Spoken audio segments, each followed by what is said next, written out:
হই ওরে মন দেহ আলার বড় মানুষে কষ্ট মনে হয়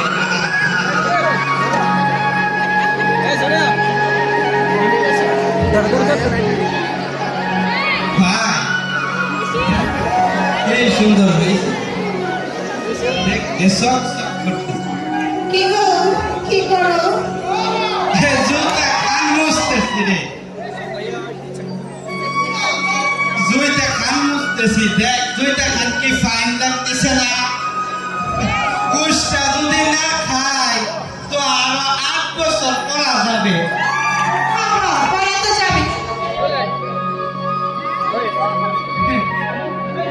কিপটাম না করে কি চলা যাইব আমি একটা পোলা আছে না তোর ভবিষ্যৎ দেখতে হইব না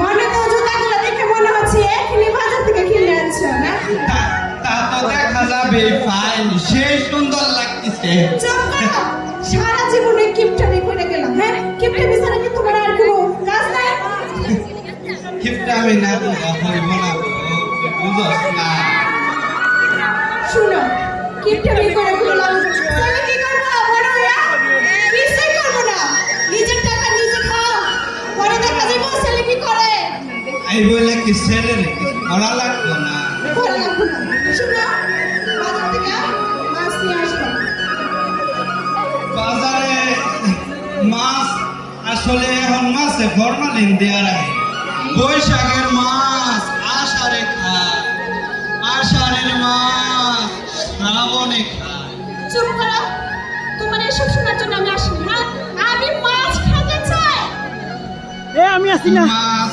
না খেলে হয় না না আমার মাছ খাইতে হয় না শুধু ছেলের কথা বলে ভাব নিজে কিছু খাইবে না নিজের শরীরে দেখো না যা কিছু করার ছেলের জন্যই তো করবো চুপ করো তোমার কেন কি শুনে শুনে আমার ভালো লাগে না বাবা চুপ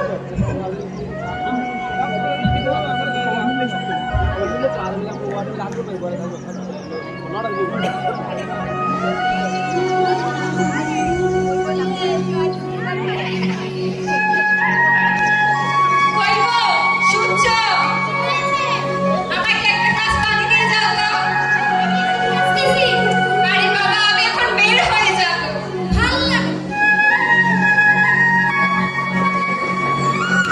এই নাও পানি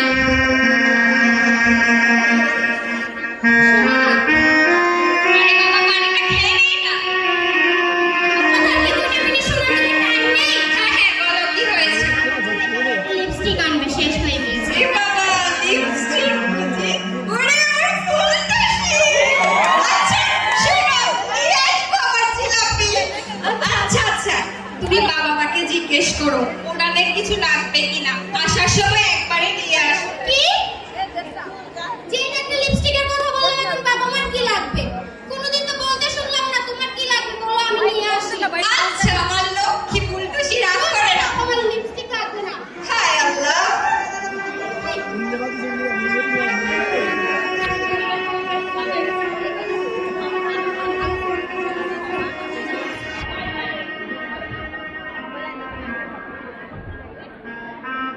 সারাদিন কাজ করতে করতে আর ভালো লাগে না কত করে বলি একটা কাজের লোক রাখতে বোমা আরে নসি বান্দি ও বোমা কি হয়েছে বোমা আমাকে একটু পানি দাও না বোমা কি আমাকে কি এবারে নসি বান্দি মনে হয় আপনার আমার মাকে থেকে কালকে আমাকে কাজের লোক নিয়ে এসেছে এমনি করে কাজ করে না কি বলে আমার গৌরী শাশুড়ির অবস্থান অভিনয় করে এখন তো আমি তো একটা নষ্ট বানিয়েছি লাগবে না বউ বাবা লাগবে না লাগবে না কেন এখন লাগবে না নিজের ছেলে তো ঠিকই বলবে আর বয়সে আমার সাথে ঝগড়া করবে ঠিক আছে বউ বাবা লাগবে না যত সব আমি খেতাম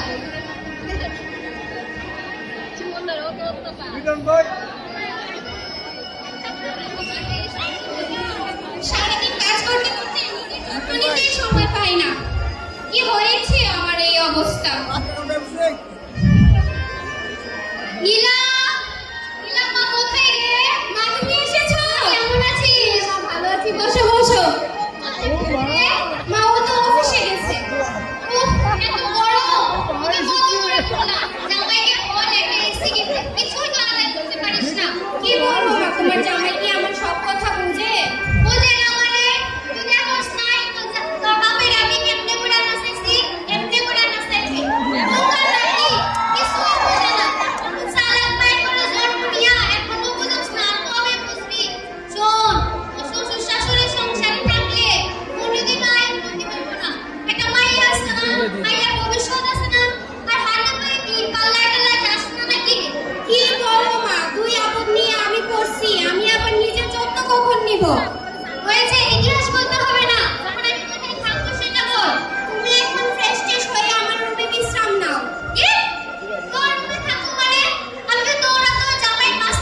ভালো লাগতেছে। হ্যাঁ দাও, খুলে দিচ্ছি।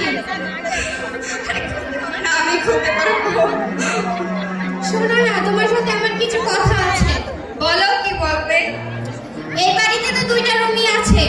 একটাতে তুমি আমি আমাদের মেয়ে থাকে, একটাতে বাবা মা থাকে। বাইরে থেকে আত্মীয় স্বজন আসলে তাদেরকে জায়গা দেবো কোথায়? বুঝলাম। আচ্ছা ঠিক আছে, এসব কথাবার্তা পরে হবে। আমার এখন অনেক ক্লান্তি। আমার কোনো কথা বললেই তো তোমার সব ক্লান্ত লাগে, সব ক্লান্তি চলে আসে। কোনো দামই তো দাও না আমার কথায়। কি হচ্ছে রে?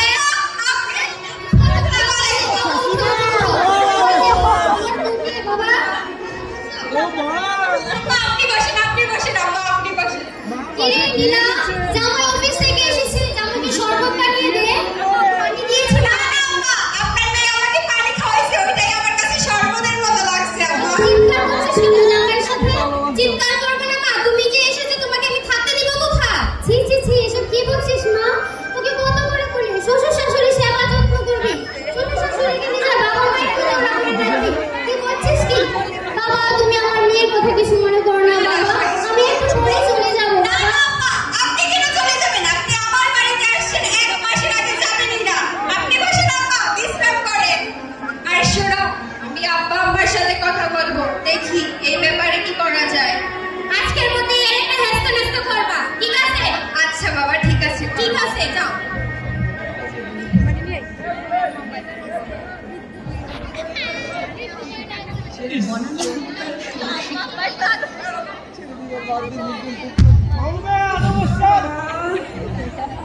দিদা দিদা কি করো? আরে তুই বস বস দিদা আমার বস। চুলগুলো আশ্রয় দিলে। দিব দিব বস। নমস্কার। আরে জানিস তোরা আমার তুই একদম আমার চুল দেখে প্রেমে পড়েছিল বুঝছিস? ভালোবাসে, আমার খুব ভালোবাসে।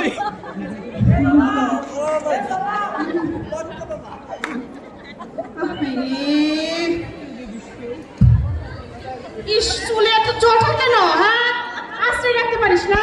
দিদি তুমি তো দুদিন ধরে আমাকে চুলে আশ্রয় দাও না, কে দিবে বলো তো? মা তো সারাদিন কাজই করে। আম্মা, ঘরে আছেন আপনি? কি খোকা তুই এসেছিস?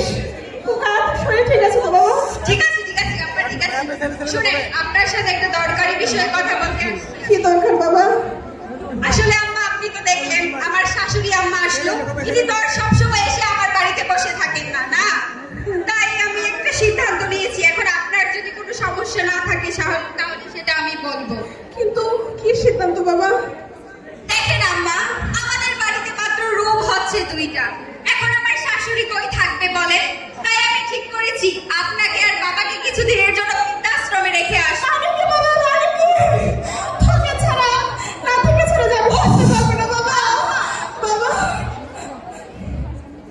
আম্মা, আমি কি আপনাকে আজীবন রেখে আসছি নাকি? মাত্র আর তাছাড়া কয়েকদিন পর আমি তো নতুন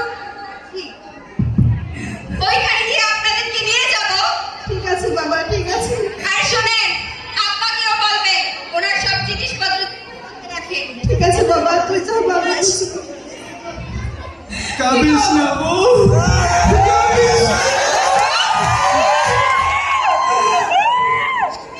আপনারা আপনাদের সব জিনিসপত্র গুছিয়ে রাখবেন, কাল সকালে আপনাদেরকে দিয়ে আসবো আমি।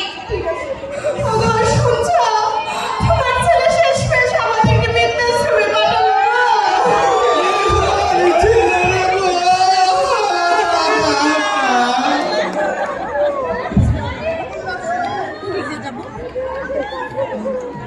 तो फट जाएगा देखो ये पर ऊपर नारायण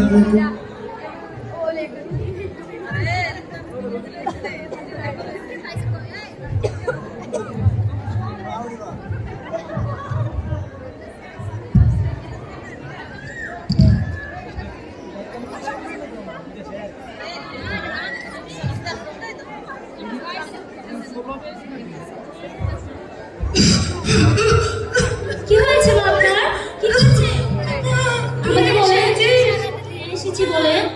আমার বুকে ব্যথা বেড়ে গেছে। কোথায় ব্যথা হচ্ছে আমাকে বলেন। আরে বুকে ব্যথা বেড়ে গেছে। দাঁড়ান দাঁড়ান, আমি দেখতেছি কি হয়েছে আপনার।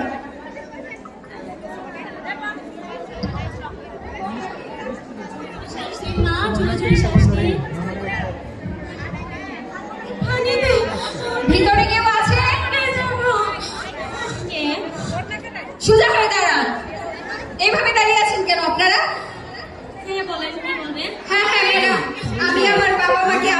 বাড়িতে রেখে যেতে যাচ্ছি। সমস্যা নাই, আপনি সামনে যে ফর্মালিটিস গুলো আছে এগুলো পূরণ করে যাবেন। হ্যাঁ ঠিক আছে। আর শোনো, তোমাদের দায়িত্ব এখন ওনারাই তোমাদের সব দেখাশোনা করবে এবং কি তোমাদের দায়িত্ব ওনাদের। বাবা আমি যে ধরেছিলাম থাকতে পারিনি বাবা। আমার কয়েকটা দিনের ব্যাপার। আমি কি করে থাকবো বাবা? ঠিক আছে বাবা। ঠিক আছে। বাবন রে দেখে রাখিস বাবা, আচ্ছা। স্কুলে নিয়ে যাইস বাবা ঠিকঠাক মতো, পরে নিয়ে যাইস, মাঝে মধ্যে আনিস বাবা, বাবন রে দেখবার আচ্ছা আচ্ছা ঠিক আছে। আপনাদের ওয়ালাইকুম সালাম। তুমি কে বোন? তুমিও কি আমার মতো অবাক? না না, আমি কেন অবাক হতে যাব? আমার ছেলে বলেছে 7 দিন পরে আমাকে বড় ফ্ল্যাটে নিয়ে যাব। আমাকে অবাক বলো না। আমাকে নিয়ে গেলে আমিও খুশি, কিন্তু আমার ছেলেও তো বলেছিল 7 দিন পরে নিয়ে যাবে। কই এখনো তো আসলো না আমার ছেলে। আচ্ছা, আপনার ছেলে কি করে? আমার ছেলে ছেলে আমার মস্ত মানুষ, মস্ত অফিসার, মস্ত ফেটে জায়গা দেখা এপার ওপার, নানান রকম জিনিস আর আসবাব দামি দামি, সবচেয়ে কম দামি ছিল না ছেলের আমার প্রতি অবাধে সম্ভ্রম, আমার ঠিকানা তার বৃদ্ধাশ্রম। বসেন বোন, বসেন। আমাদের কপালটাই এমন।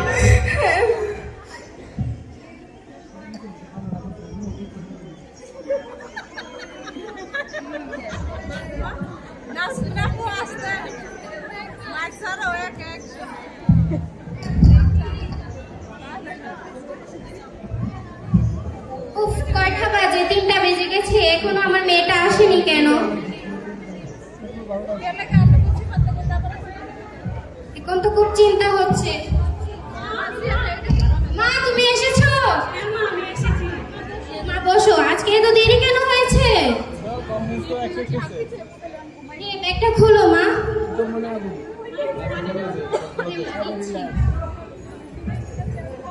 এই নাও পানি খাও। আচ্ছা মা, একটা কথা বলি। হ্যাঁ বলো। আচ্ছা, সবাইকে বৃদ্ধাশ্রমে পাঠিয়ে দেওয়া হয় কেন মা, তুমি হঠাৎ এই প্রশ্ন করলে যে? যে তুমি আমার দাদা দাদিকে পাঠিয়ে দিয়েছো, তাহলে তো তুমি বৃদ্ধ হলে আমি তোমাকে পাঠিয়ে দেবো, তাহলে তো তোমরা একসাথে থাকতে পারবে। এসব বলতে নেই মা, এসব বলতে নেই। তাহলে তুমি আমার দাদা দাদিকে এনে দাও। হে মা, আমি আজকেই তোমার দাদা দাদিকে নিয়ে আসবো। কই গো, শুনছো? শুনছো? হ্যাঁ বলো। আমি আমার ভুল বুঝতে পেরেছি। চলো আজকেই আমরা গিয়ে বাবা মাকে নিয়ে আসি। হ্যাঁ, আমিও ভাবছি বাবা মাকে ফিরিয়ে নিয়ে আসবো। হ্যাঁ চলো। আজকে আমরা যাবো বৃদ্ধাশ্রমে।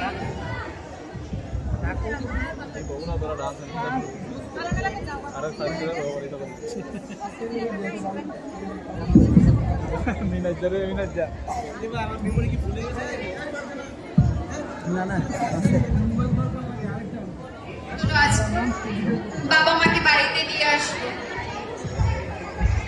ম্যাডাম, আমার বাবা মা কেমন আছে? এতদিনে বাবা মার কথা মনে হয়েছে? যে মা 10 মাস 10 দিন গর্ভে রেখে পৃথিবীর আলো দেখিয়েছে, আর আপনার কিনা এতদিন পরে মনে হয়েছে? যে নিজে না খেয়ে আপনাকে খাইয়েছে, পড়িয়েছে, নিজে ভালো কাপড় না পরে আপনাকে এই যে ম্যাডাম, আপনি চুপ করেন। নিজের চরকায় তেল দিন। আমার মেয়ে সংসার নিয়ে আপনার ভাবতে হবে না। আপনার মতো মায়েদের কারণেই তো মেয়েরা সংসার করতে পারে না। প্রত্যেকটা মেয়ের সংসার ভাঙে। সব দোষ আপনারই। আপনার কারণে আপনার মেয়ে আর আপনার মেয়ের জামাই এই বুড়ো বয়সে ওদেরকে বৃদ্ধাশ্রমে পাঠিয়েছে। আমি কি বলেছি আমি নির্দোষ? হ্যাঁ আমি দোষী। তখন আমার আবেগ কাজ করেছিল, বিবেক কাজ করেনি। আমি আমার মেয়ের সংসারের কথা চিন্তা করে আমি আবেগের বশে এসব করেছি। আচ্ছা, আমার আব্বা আম্মাকে আমার এখন দেখতে হবে, বলেন ওনারা কোথায়? সমস্যা নয়, আপনি যেহেতু আপনার ভুল বুঝতে পারছেন, তাহলে আপনার বাবা মাকে আপনার সাথে দিয়ে দিচ্ছি। উঠেন না।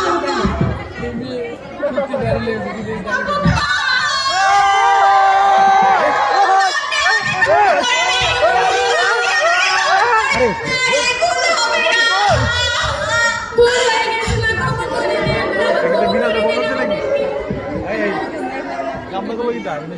আমাদের জীবনের প্রথম হাঁটা হয়েছিল বাবা মার হাত ধরে, ঠিক তেমনি বৃদ্ধ বয়সে বাবা মার হাঁটাটা যেন হয় আমাদের হাত ধরে। বৃদ্ধাশ্রম নয়, পরিবারই হোক প্রতিটি বাবা মার নিরাপদ আবাস। ধন্যবাদ সবাইকে।